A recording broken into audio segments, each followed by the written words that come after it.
the way they just speed ran through so many things, I thought we missed an episode. Like I literally stopped the episode, hit the back button on my Roku controller, and scrolled through the episodes. I was like, did I miss something? Because I feel like I'm missing something. Hello, everybody. Welcome back to another episode of Meanwhile Back on the Podcast. How's it going? We are here to talk about Daredevil episode. What are we on? 7? That was 7? 7. We're going to 8 and 9. Yep.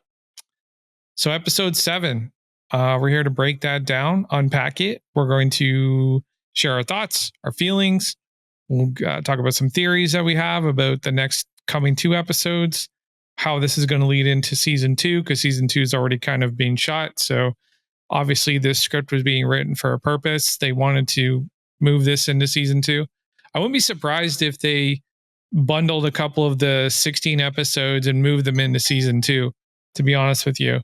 Did you ever consider that, Rich? Yeah, I think originally it was supposed to be like an 18 episode season, so I think they just cut it in half. So the 9th episode isn't really going to be a season finale, so it's just the 9th episode, and then season 2 episode 1 is going to be the 10th episode. So so I'm trying to temper my expectations based on what I saw tonight, on last night's episode because I'm thinking, it's going to continue. It's not a finale. It's just a pause. Right.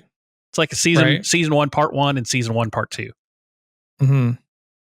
Yeah, no, I see it going that way too. I think that's definitely the direction it's going to go. I've got a feeling that if I was the writer and they told me, hey, you wrote 18 seasons or you wrote 18 episodes, I wouldn't want to throw away all of it. I would want to try and recover some of that work. So, I can totally see where they're coming from. Yep. Give me 1 second. Oh, not doing this to promote Marvel. I'm just getting comfortable. Says the man in the Marvel shirt. Yeah. Yeah. Yeah. So, let's talk about first impressions on this episode. Rich, I'll let you go, and I'll follow. Yeah, wasn't a fan of this one. I literally the way they just speed ran through so many things, I thought we missed an episode. Like I literally stopped the episode, hit the back button on my Roku controller, and scrolled through the episodes. I was like, did I miss something? Because I feel like I'm missing something. And this was just an exposition dump of an episode. And I wasn't a fan, especially after the high of episodes 5 and 6 and how good both of those were in tandem. I expected a lot out of episode 7. And unfortunately, it just didn't deliver.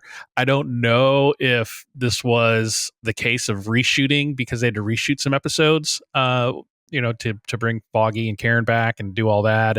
Or reshoot when they had to reshoot most of the show. But there were so many unnecessary exposition dumps in here that we'll probably talk about that I was like, what happened? Like, what happened in the writer's room between episodes 6 and 7 that made them go, yeah, this is fine. This is fine. And just move on. So I was really disappointed. The fight scene was pretty good. We'll talk about that a little bit. The one fight scene was pretty good. Some individual performances were good, but overall, just really disappointed. I mean, 8 and 9 are going to have to really swing for the fences and get it. But I mean, they can't all be bangers, right? So I mean, the first 6 episodes were great, and then 7. You want to talk about filler episode? This actually felt like a filler episode. We talked about episode 5 being a bottle episode.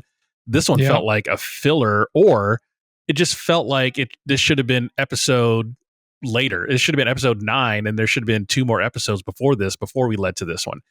The episode itself might have made more sense had we had some lead up to it, because I was just it felt very schizophrenic overall. So yeah, I'm with you there. It definitely did feel like a huge exposition dump. I'd also say that it was just a lot of nothing. Very empty. Yeah. There wasn't a lot of character development. There was a lot of assumed character development. Even that part with what's his face? The former cop, the private investigator. What's his name again? Oh, Cherry. Yeah, even the part with Cherry, I was like, okay, Yeah. Like, when did you become prohibitive about Matt becoming Daredevil again? Like, it just, I don't know. There was like there was like a lot of strong arming ideas and motivations and things into this episode just to sort of make the script work, and I wasn't too big a fan of that, you know? Yeah. I wasn't either. I think me and you tonight, I'm probably going to dip into my more negative self tonight because I was just so disappointed. I was just so disappointed. It's about time. Muse went out like a punk, man. Like all that buildup, and he goes out like a chump. I'm like, man. Yep. Yeah. No, that was disappointing. And going back to what Cherry was saying, like, I don't know. I felt like it was forced. Like, everything he was saying about how he felt about Matt getting back into the cowl was forced. Yeah, at least like with his position, like saying that, you know, if you want to ruin your life again, go for it. Like, where was the first time? Yeah, like, where was the first time? Right. Like, in the in this context. Yeah, that's what I was thinking too. Because Foggy died because of like a psycho killed him. That really doesn't translate, you know? Yeah, because there was no hint that Cherry knew him in the Netflix series. Like Cherry didn't exist before Netflix, because when he said again, I was like, yeah, exactly. When was the first time? I mean, and so I started thinking back to Netflix. I'm like, I don't remember seeing this dude in here.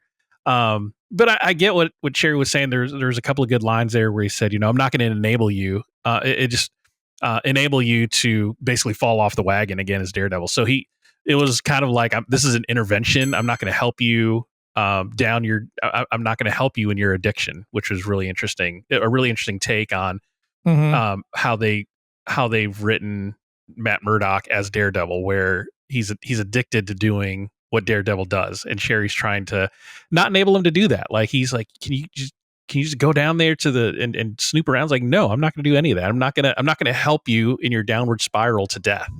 So I understood that. I felt that. But the clunky dialogue though about if you want to ruin your life again, that was weird. It was weird. Yeah, it was forced. Like, it just felt forced. And then all the little interactions between everybody was just like exposition dump. Like, what's Muse doing? Mm-hmm. Like, you know, what are these illustrations? Like, what is all this stuff? And then even just as soon as what's his first name now, by the way? What's his real name? Who? Which one? Muse. Oh God. Oh man, I can't even remember what Muse's actual name was. They had to make up. I was reading they had to make up his name for the show because they never identified who he really was in the comics. He was always Muse. Really? Okay. Yeah. So I can't remember what his name was. It was something kind of convoluted. I'm just going to call him Muse. But I don't remember. I'm going to have to. Okay. Well, anyways. Yeah. Seeing this kid pop up in Heather Graham's office for this long session felt like a green hat with an orange bill. Like, it just stood out like so much, and it stood out awkwardly. It didn't stand out in a way like it was exceptional. It just stood out awkwardly because there was literally no setup for this moment in the entire series. None. There's like nothing. He comes to see her at some book signing. Yep. And he says something to her that gives you the impression that he has some kind of pre-existing relationship with her in that moment as well. Right? Yeah. So maybe there's footage somewhere of scenes that they did together that didn't make the cut. Possibly. I guess. But when he started talking and they're going through It's Bastion, by the way. It's Bastion. That's it. Bastion. Yeah. So as they're talking, the assumption is that they've been, going to therapy sessions for a while, but there's no lead up to it. I'm like, there's no, I don't care about this interaction. Like, I just, because you didn't build up to it. There weren't. Yeah. There's no suspense. There's no suspense. Right. There's no quiet intensity. Like, for instance, let's use Dex as an example, right? When Dex was being counseled by that young woman that he ended up killing, there was a lead up to that. Right. They were poking at it and going, hey, there's like something that's going to happen here. Pay attention to the nuances and the subtleties. And and all the little things that are going to happen. Right. You know, the looks, the gestures, the pauses, everything in between the words. Like, pay attention to that because we're going to do something with this. Yeah. There was none of that here. None. None. All the great therapy, like serial killer therapy sessions, there's always this relationship that you like. Silence of the Lambs is a perfect example of this, right? The whole movie built this whole relationship between the therapist and the killer. And, you know, there's almost a will they, won't they in terms of like, am I going to kill this therapist or am I not? Or am I going to change? Am I going to be a better person? Is the therapist going to get through to me? All this, none of that happened here. There was no buildup. It made me not care about what was going to happen. Like I did say earlier when we did an earlier recap that if Muse kills Heather, you know, I'm going to riot because I liked Heather. I liked her as a character in the show, but you speed ran through the whole therapy session. There was nothing there that led me to believe that we're at this point now where Muse thinks of Heather as my next art installation. So it was just, it was really disappointing. Like you said, the first time we see him is at a book signing, and this is the next time we see them together, and there's no buildup. And I was actively kind of mad because I was like, what do you're thinking we're dumb right now? Like, you're just telling us they have this and we're just supposed to appreciate it. But I'm like, give me an episode of, because when I said earlier, I predicted there'd be a bottle episode of how Muse got to be where he was. This is what I was talking about. I thought it'd be in therapy sessions where we'd see flashbacks of him as a kid. You know, they had a live-in Taekwondo instructor. Let's see that. You know, let's see all of these things that his rich parents put him through that drove him to be this artist that just wanted to be seen by his loved ones, by his family, by everyone, but it was neglected at every turn. But none of that happened, and I was actually mad, and I didn't like it. And I'm like, I want to see how he killed a Taekwondo instructor. Like, if this guy's one of the best in North America, right? I want to see how it happened. Yeah, you know, Did he get the drop on him? Did he poison him? Did he kill him in his sleep? Did he kill him in his sleep? Right. Like, did he try and run him over like in some fake car accident? Like, you know what I mean? Like, I want to see that shit. Yeah. Like I want to see that shit, you know? And it really didn't make a lot of sense to me. No. If they had okay, so let's go back to that scene where he meets her at the book thing, right? Mm-hmm. If he had handed her a drawing that he did, it was like, hey, you're one of my favorite authors. I've learned so much from you. I did this little drawing from the back of your book cover. I hope you like it. Right? Yeah. That would have signaled something. Yeah. You know? Pay attention to this. That would have signaled, pay attention. That would have signaled something, because that would have let us make the connection between Muse and this kid. Right? Right. Because we didn't immediately do that. We just figured that out because of the casting. Right. Exactly. There's really nothing in the story that connects this kid that comes up toward the book signing to make that connection to Muse. There's literally nothing. That's a great point. The only way we knew that was Muse at the book signing was because the internet, we knew who was being cast as, and we were like, we spotted him. Oh, that's Muse. But you're right. There was no lead up to him revealing himself as Muse to her. Like, there was no therapy sessions where she's kind of like, I really think this dude is this serial killer that the police keep talking. Well, actually, I don't know if the police even released anything about it, but there was no like cat and mouse game. There was no chess, cerebral chess match between this brilliant psychologist and this kid that just became Muse through his upbringing. And it was just, there was so much potential. There was, I wouldn't have minded an extra episode of that and building up to that, because you get these little glimpses of Muse up through episode 7 or 6. Yeah. Up through episode 6, you're only seeing glimpses. You're seeing murals. You're seeing hints at how vicious this guy is. And then you see really none of that before he's offed. And it's, you see a glimmer of it when he kidnaps Hector's niece, Angela Del Toro. Angela Del Toro. Yeah. But that's it. So I'm really upset that Muse got the treatment that he did, because he is probably one of the cooler MCU baddies that we've seen, especially as a street level. Potential to be cooler. Yeah. potential to be cooler. Like as far as like ingredients and raw material, he had everything to be a really compelling villain. Yeah. You know? Yeah. But they literally just fridged him. Yeah. Like they literally fridged him. You know what I mean? Yeah. It's really disappointing. Yep. And if the drawings had progressed, and maybe if he had gotten a little bit stalkerish, kind of like the same way Dex did, maybe that's why they didn't do it. They didn't want to echo back to some of the Bullseye stuff, possibly. But there's a way they could have progressed up to this line a little bit with a little bit more meat on the bone, you know, a little bit more substance. Yeah. So I'm a little disappointed that we didn't get that. I think that should have been something that they really focused on to kind of get us there, but we didn't get to that point. So, it is what it is.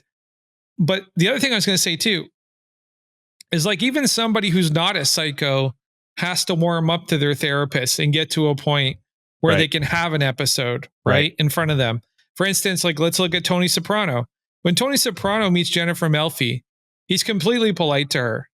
Totally polite, right? Mm-hmm. Until she crosses a line, until she invades a space that he doesn't want her in, and then he loses his mind. He loses his temper. Right. But up until that point,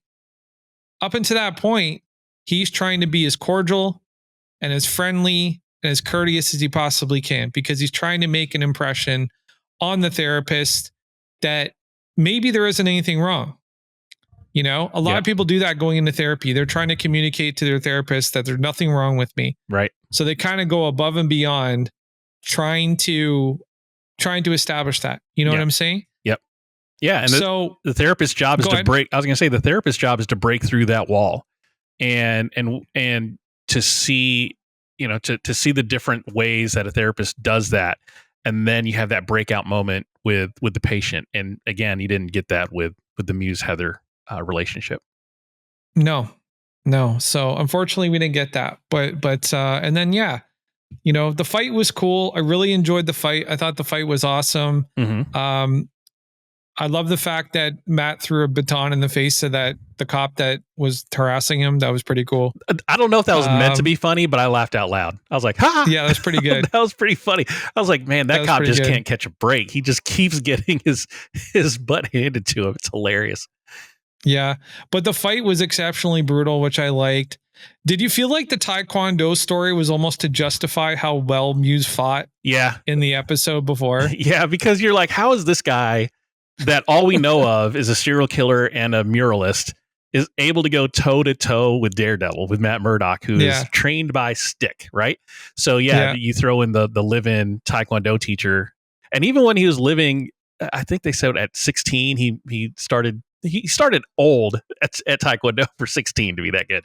But so that was a little out of left field there. But now it makes sense that that's how he was able to go toe to toe with him and give Daredevil a run for his money. But the fight where Daredevil threw the club and it was, the arrow or the grappling hook went through his shoulder, that was pretty cool. That was crazy. And they drug him across the plastic. It was like his final art installation was himself, which I thought was a really kind of neat bit of symbolism and imagery. I like that part of Muse being part of his own artwork. That was neat. That was a neat visual. But it was just really interesting. Just why did they choose to go so fast through probably what should have been the most pivotal moment in Muse's character arc of the show? I don't know why they made that decision. Yeah, I agree. But as you sent me a screenshot from some posting you found that is an image of a trailer on the set of season 2. Yeah. And apparently there's a trailer there from Muse. Yeah. Or the body double Muse. Or the stunt double. Stunt Muse. So that either indicates a couple of things. Either it's a copycat killer that takes up the mantle of Muse. Or I don't know. I can't think of what else it would be. I mean, again, the hand theories are running rampant again about raising dead people to life. But it's either got to be kind of like with Foggy. If Foggy's in season 2, it's either going to be through flashbacks or dream sequences. So what the showrunner was in an interview with TV Line, I think, saying that the repercussions of this episode will reverberate in season 2. What does that mean exactly? I don't know. But Stunt Muse, at least, is going to be in season 2 somehow. We don't know. Interesting. Well, there's definitely a chance he could come back. Well, he got shot. I don't know. He got shot a bunch of times. Yeah, he got shot like 3 times. Yeah. Heather had a solid headbutt in that fight. I was like, whoa, that's pretty good. Yeah, she could shoot too. Yeah. Yeah, I need some explanation on that because people just can't shoot like that right off the bat. That's not something that just happens for people. They can just shoot they can hit dead mass like that, like so easy. As the blood is literally draining from her arm, gotta be lightheaded. Yeah, but that heightens your adrenaline too. Like that's true. Being under threat like that heightens your adrenaline, sharpens your senses. Yeah. So, I think it would improve your chances of hitting a target. And he was pretty close. I mean, he was sub 10 feet away from her, I think. So it's possible. Yeah. So you think his plan was basically to open her up and make a mural? Oh yeah. Yeah. It's in the comics, Muse doesn't look at himself as a killer. He thinks this is the best version of the people that he kills. He feels like he's releasing them to be their best selves as an art piece.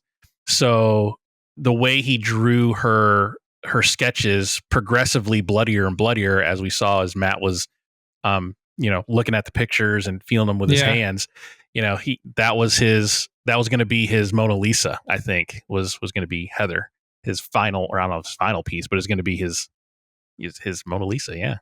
His masterpiece. Yeah. And I gotta call a little bit of bullshit on him being able to feel around that picture and call it back to Heather.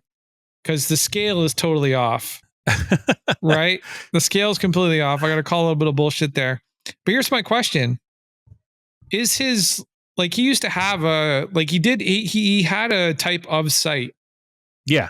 Like he could see shadows and almost like kind of like in a grayscale way, but more like reds and whatever, right? Like that was kind of the way that he saw things. Is that gone now for him in this series? They haven't really depicted his sight in that way. I kind of think back to Ben Affleck's Daredevil, and the way that he saw was kind of sonar. Like he would bang his billy club against something, and it would be like a bat sonar, and he could see shapes and somewhat outlines of things.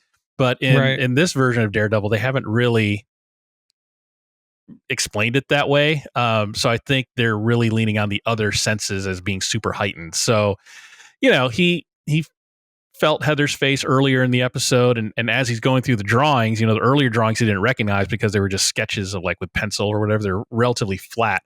But as he was getting to the ones that were drawn in blood and they were kind of more raised on the paper, he could kind of feel, okay, the way the hair is shaped, the way the way the eyes are spaced out, and that they were all the same. I guess, heightens sense of touch. But at scale, it does make, like, anyways. Yeah, I'm just nitpicking. Yeah. So Fisk was not happy to hear that Daredevil was back. Not happy to hear that Matt was back in the mask. I don't know. The way he was looking out the window, and Buck.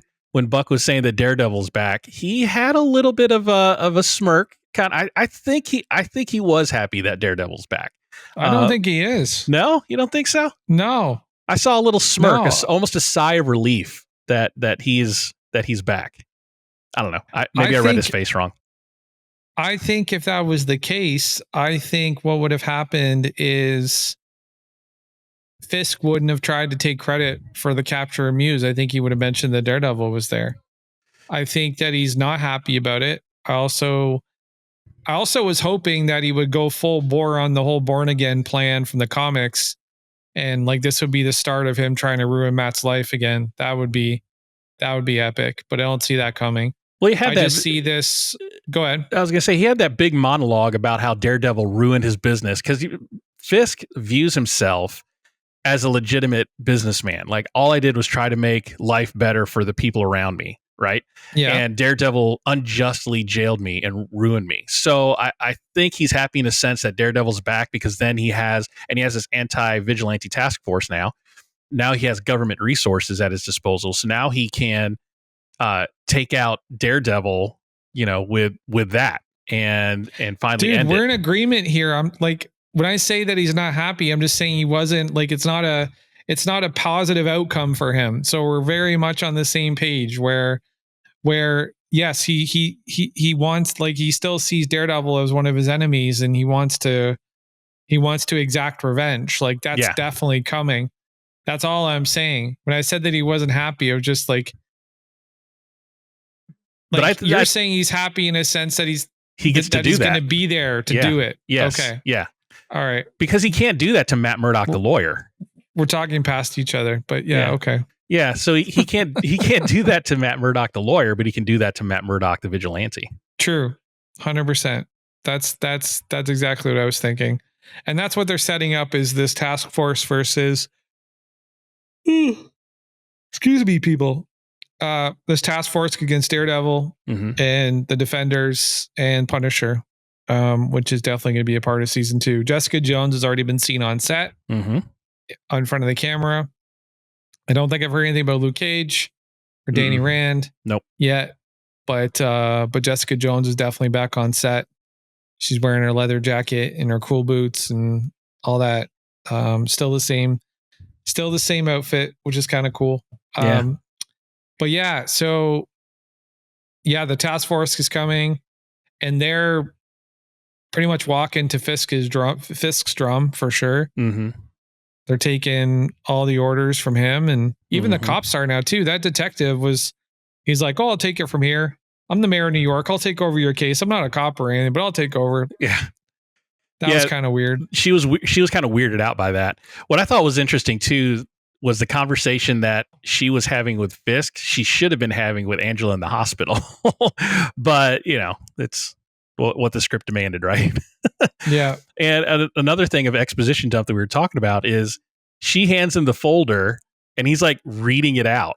Like, okay, she knows. Why are you saying this? Like, she knows all this. So it was just all of it for our benefit, but it was just weird. It just came off really weird and clunky. And I mean, even same thing with Matt and Angela in the hospital when they were talking. It was a neat conversation, but again, it should have been the detective talking to her and getting this information.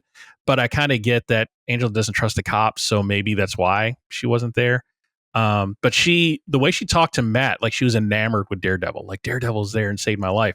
And Angela Del Toro is the White Tiger in the comics, so this could inspire her to become the new White Tiger, even though she's younger. Or we could be seeing a White Tiger Young Avengers kind of bridge there, maybe.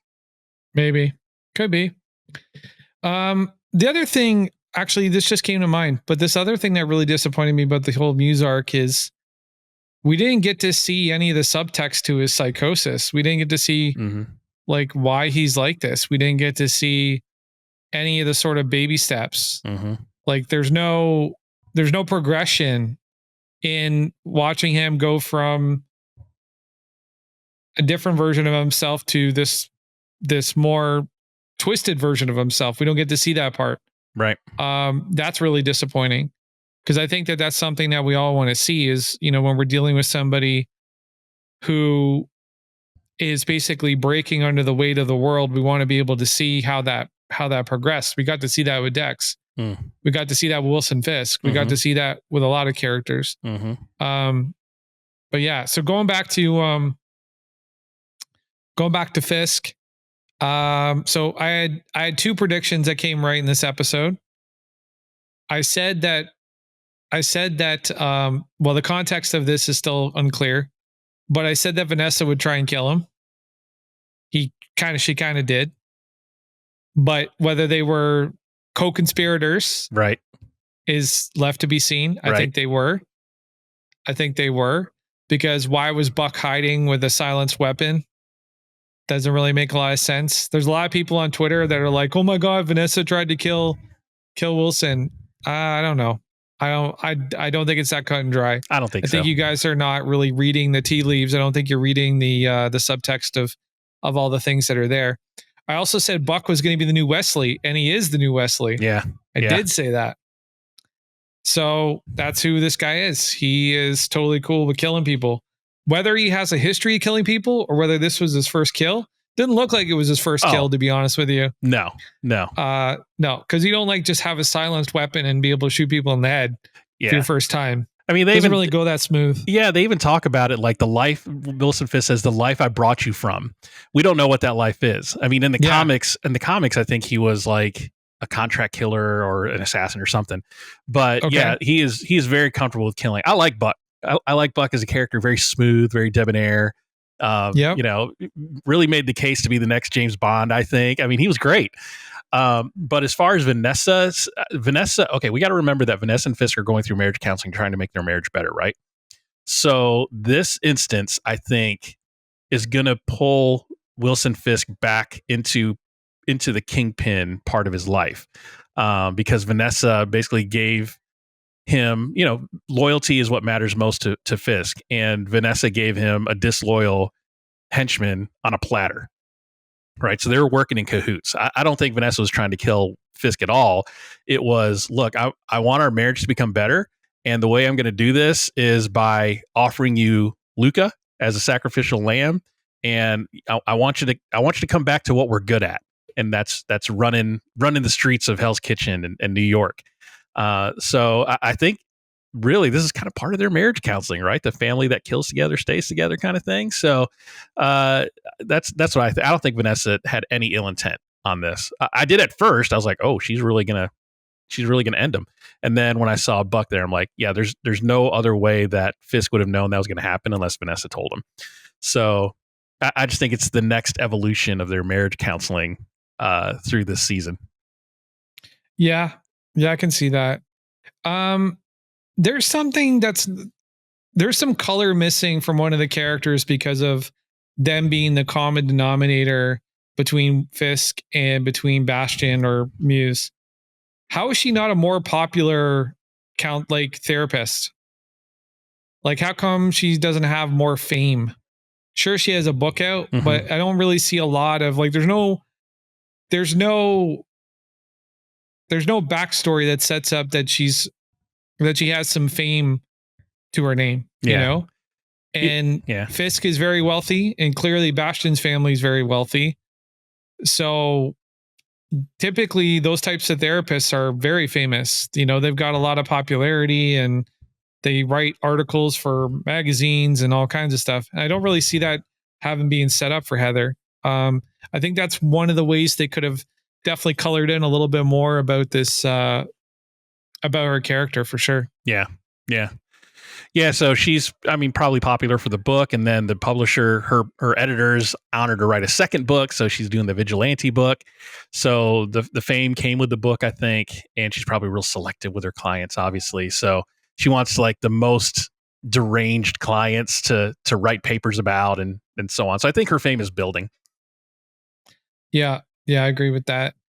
So one of the things that's becoming quite apparent to me is that this show may be a little bit overstuffed with characters.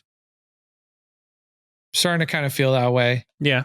Because I look at Kirsten McDuffie, and she had 4 lines in this episode. Oh, I think 10 in the entire series so far. Yeah, and it didn't even she hasn't been a character of consequence. No. In any way, any shape or fashion. Right. Like the only thing is that she helped Matt open up this new law firm. That's it. That's the only thing she's ever done. And then, what's his face? James Gandolfini's son. Burke. Yeah. Burke. Yeah. He started off really great, but now he's got literally nothing to do. Yeah, he disappeared for the middle part of the episodes, but he had a good scene. This scene, the way he was threatening BB on that and sitting behind. Yeah, but that Fisk's was desk. I could have blinked and missed that scene. Yeah, you know, there's not really a lot of substance for any of these supporting characters. That's why I mean, so when I say that, I feel like the show's a little overstuffed. Are you starting to feel that way too, or no? I feel the same with those two particular characters. Like you could have taken them out and you probably wouldn't have missed anything. Yeah. So is it possible to be overstuffed and small at the same time? Because he's got a small circle of friends like Cherry and I keep forgetting the partner's name, McDuffie. Like those are the only two like confidants he kind of has in the show. Yeah. But it's like they're underused. So I wouldn't say they're overstuffed. They're just underused, maybe. So I'm starting to see another reason why they killed off Foggy. They couldn't afford it creatively. Yeah. They couldn't afford it. Yeah. I'm starting to feel that way now because they've made this story so perfectly symmetrical between Fisk and Matt that I just don't think they had any room that they wanted to give to anybody else. Right. So you kill Foggy, you give reason for Karen to leave, right? Mm-hmm. I think that's a big part of why they decided to do it. I think it just served the creative vision of the project. Because if they did have Foggy and Karen back, then we need our Karen and Foggy moments. Right. Because Karen was a huge part of the Daredevil Netflix series. Yep. Foggy a little less so, but Karen was a huge part of that Daredevil Netflix series. She had her own arcs. Mm-hmm. She had her own moments. Mm-hmm. She had her own motivations. Foggy was just the best friend that was supportive and loving and was kind of the moral compass and the moral barometer and, you know, the good angel on Matt's shoulder, right? Right. That was, that was his role. But if they kept Foggy around, Karen stays around, and Karen would have chewed up a ton of the landscape. Yeah. Like, she definitely would have chewed up a lot of that time. Like Karen could have taken Cherry's place, and that dialogue that we called clunky would have made a lot more sense coming out of Karen. Yeah, 100%. So, because like if Karen would have 100%. Said, "I'm not going to let you ruin your life again," I could instantly see what she meant by that. Right. By thinking back to the Netflix series and stuff. So it's almost like Cherry and McDuffie were supposed to be the new Karen and Foggy, but they just haven't built the capital, the emotional capital in us to believe that. So, Yep. No, there was definitely somebody that sat down and did a cost benefit analysis on this. And they were like, can we do this and still have Foggy and Karen in the show the same way they were in the Netflix show? And somebody said no. So if we can't have them, we have to give them a reason to go. So I'm sure if someone killed Karen, Foggy never would have left. Yeah. He would have pursued it legally. Right? Yep. But you kill Foggy and Karen goes. Yeah. That makes sense. Yeah. Yep. That makes sense. So I think we may have just cracked more of the why is Foggy dead code. Because I definitely think that was a big part of it. Yeah. But predictions for the next 2 episodes. How we end in this season. I think we're going to ramp up the vigilante task force from here on out. And I think the reason why they didn't mention Daredevil during the big press conference of We Killed Muse is everybody knows Daredevil's a hero. And Fisk did not want to share that spotlight because nobody would have believed that Daredevil is any kind of criminal. But he's using that now. He's going to be using that now. Saying, this is my task. This is what my task force does. They're going to, because he looks at Muse and Daredevil as one and the same. They're both vigilantes. Yeah. Even though Muse is not a vigilante, he's a straight up psychopathic killer. But he wore a mask. He wears a mask. That's why they had the mask. Yep. That's why they had the mask out. Yep. So he's going to use that obviously as an excuse to go after Daredevil. But the one cop that they were talking that had some screen time, Cole. Is it Cole? Is that his name? Cole North. You're going to see a face turn because that's what happens in the comics. Cole North does a face turn in the comics. He starts off. He actually captures Daredevil at one point. Yeah, I know. But then he ends up working with him. So I think you're going to see that hinted at towards the end of the season. There's a little glimpses of that when Fisk was telling him, like, Daredevil was never here, right? Fisk was Daredevil wasn't here, and he's like, okay. Like he kind of didn't want to go along with it, but he has to. So no, I got the sense that he was totally on board with that idea. Like there was really no hesitation. Oh, really? Man, it's like we're watching two different shows, man. There may have been some wheels turning in his head, but I didn't really hear a hesitation. Like I didn't really hear a hesitation. Yeah. You know? But yeah, I think you'll see a face turn from him, and I think you'll definitely see Punisher in the last 2 episodes. So yeah, the Punisher's got to show up. There's got to be something there, or the fans are going to fucking riot. Yeah, like that is definitely going to go down. Been too long. It's been too many episodes. Yeah. Well, they put out that mid-season trailer, and all I got to say is if the scenes that we got in the mid-season trailer aren't in these last 2 episodes, people are going to lose their shit. I know, right? Because if they took footage from season 2 and they put in the mid-season trailer for season 1, that's just another Marvel misdirect. Yeah.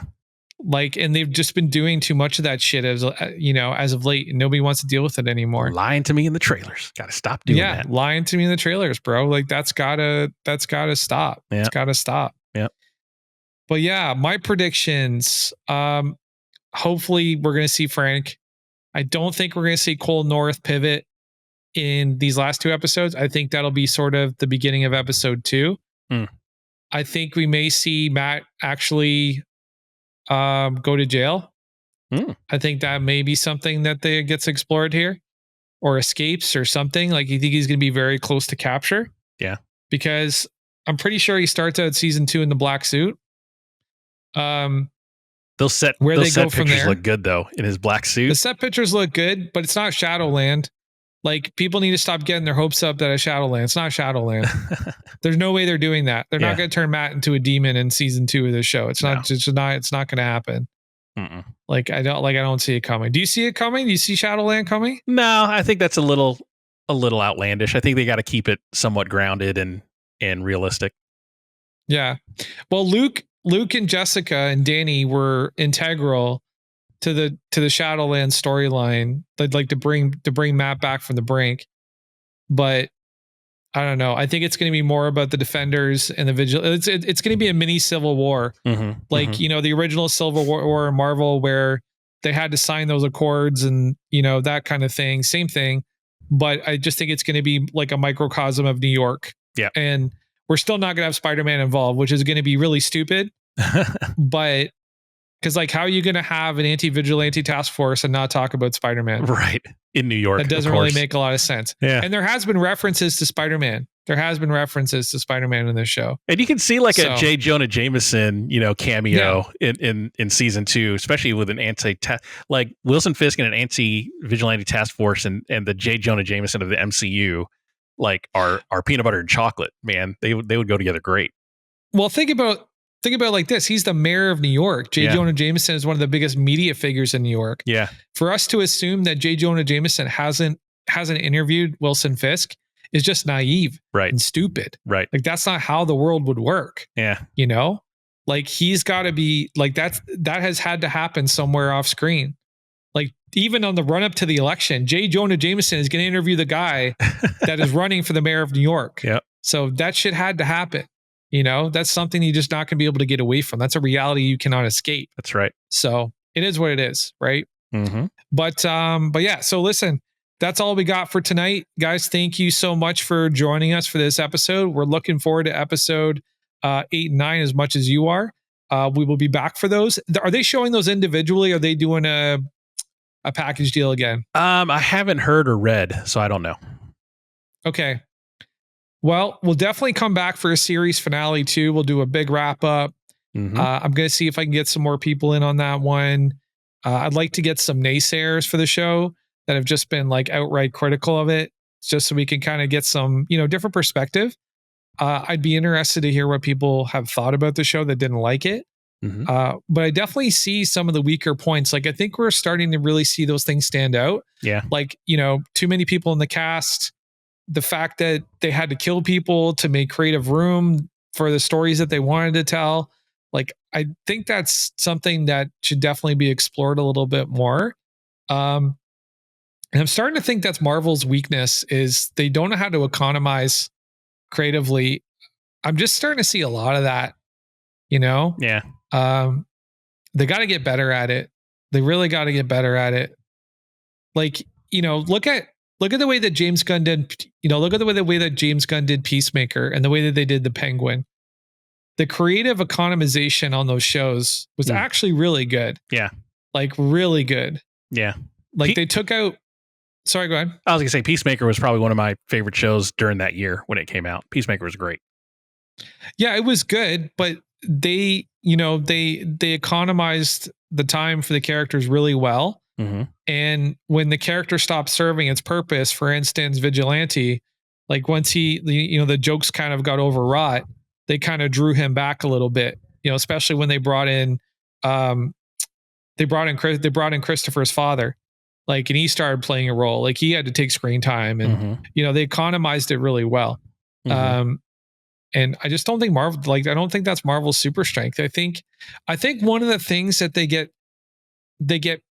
boxed in by is the Marvel method that they use for the on-screen stuff. Yeah. So from what I hear, the script goes out to Previs and Previs starts creating like action sequences and scenes. And then basically they build everything else around that. That's kind of the way that they've approached the movies. Whether they're approaching the series in the same way, I'm not 100% sure. And the other thing is they've got a budget now to do Daredevil. So they want to do the action sequences that are over the top. They want to sort of surpass what the Netflix series did as far as the action sequences. So here's where I will give credit to Marvel with Born Again. This is the first series because all the MCU projects, all the MCU TV projects at this point, they looked at it with the Marvel method of this is a 10-hour movie and we're just going to cut them up into pieces. And that's how they made it. Daredevil Born Again is the first MCU TV series where they had a proper writer's room. They have a proper showrunner. That's kind of the vision of the show. That's not true. Loki had a showrunner. Oh, yep. Okay. Loki did. So did yes. So did WandaVision too. Both of those shows did. They had full writers' rooms and showrunners. Oh, okay. Because I was reading. I can't remember where I was reading it. So did Falcon and Winter Soldier too. They had the guy, the guy that directed or wrote. Sorry, Malcolm Spellman, the guy that wrote Brave New World. Yeah. Well, I mean, I do know that they did view their MCU TV projects as 10-hour movies instead of like an episodic TV series with a traditional TV episodic series. They just looked at it as longer movies. Nobody wants to watch episodic TV anymore. Like that. That ship is fucking sailed. Yeah. Like that's for sitcoms, like resolving whatever whatever the challenge or the problem or the issue in the containment of the episode itself. That's a sitcom thing. We don't do that anymore as far as like, since we got to the golden age of TV, Breaking Bad, Lost, Justified, etc. There's always a larger arc kind of flowing over the top of everything. Yep. Cool. All right. Well, listen, guys, again, thank you for joining us. We really enjoyed having you here. We hope you enjoyed this episode. Be sure to come back and we'll catch you on the next one. To be continued. I'm Frank McGuire. I'm Rich Herrera. Peace.